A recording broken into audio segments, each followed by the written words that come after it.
Mobile SIM connector पर कैसे क्या चीजें ढूंढनी है बताने जा रहा हूँ। आइए चलते हैं वीडियो में।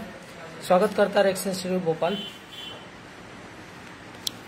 तो कभी भी जब भी सिम कनेक्टर आपके पास आता है और सिम से रिलेटेड कोई कंसर्न है तो सबसे पहले आप ध्यान रखिए कि क्या क्या चीजें करनी है आपको मोबाइल में। तो वो चीज मैं यहाँ पर बताने जा रहा हूँ। तो सबसे पहले आप देखेंगे ये 6 लैक्स का होता है। अब इसमें क्या होता है देखिए ध्यान से।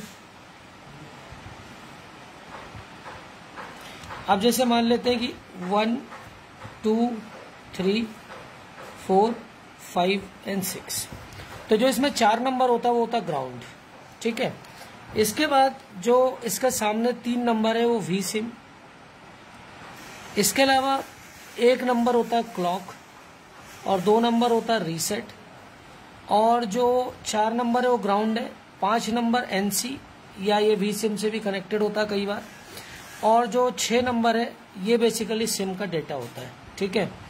तो यहाँ पर मैं आपको सारी चीजें बताने जा रहा हूँ कैसे चेक करना है। अब जैसे मेरे पास ये आया तो अब हमें इसमें क्या पकड़ना है, सबसे पहले इसमें ग्राउंड देखना है।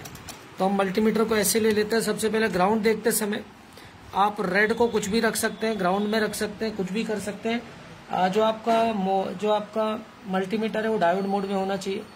अब इसके बाद आप देखिए सबसे पहले हमने इसको ग्राउंड कर लेना है ऐसे और हमें 4 नंबर ढूंढना है। तो हम सबसे पहले देखते हैं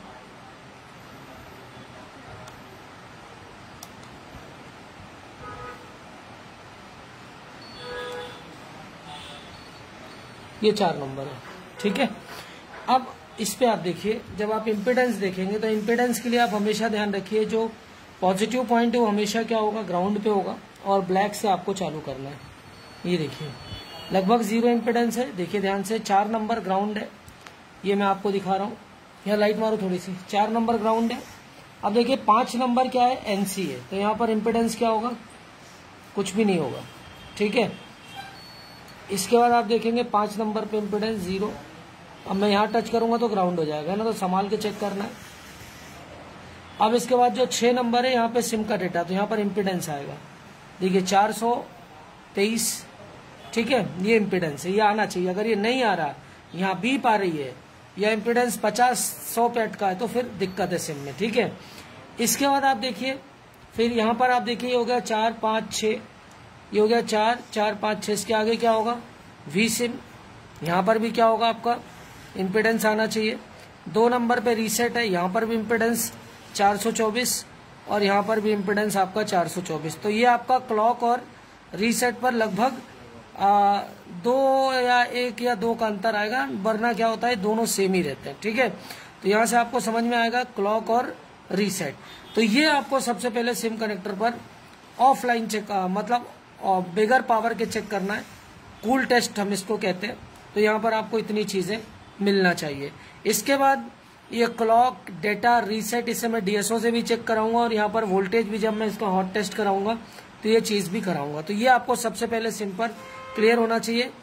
1 2 3, एक जो 1 है वो क्लॉक है, 2 है वो रीसेट है, 3 वी सिम है और 4 ग्राउंड है, 5 एनसी है और 6 है सिम के डेटा। तो सबसे पहले ग्राउंड हमें इसमें निकालना होता है। तो ग्राउंड के लिए क्या होता है कि आप सारी पिनों को टच कर लीजिए। ग्राउंड अगर मिल गया तो वहीं से फिर कैलकुलेशन आपका क्लियर हो जाएगा। जैसे ये ग्राउंड है तो 5 number NC, 6 number SIM data और 6 नंबर के सामने क्या होगा, 1 नंबर जो सिम का डेटा होगा और 5 एनसी हो जाएगा। और ये जो ग्राउंड है, ग्राउंड के सामने क्या हो जाएगा, वी सिम हो जाएगी। ये हो जाएगा 3 नंबर और फिर 1 नंबर और 2 नंबर। 1 नंबर हो जाएगा क्लॉक और 2 नंबर हो जाएगा आपका रीसेट। तो ये चीजें आपको चेक करना आना चाहिए, ठीक है। तो ये था सिम से रिलेटेड। वीडियोस अच्छे लग रहे हैं तो लाइक शेयर सब्सक्राइब करिए और हमारे वीडियोस देखने के लिए आप रेक्स इंस्टीट्यूट भोपाल में जाकर सारे और वीडियोस को चेक कर सकते हैं। Thanks for the watching.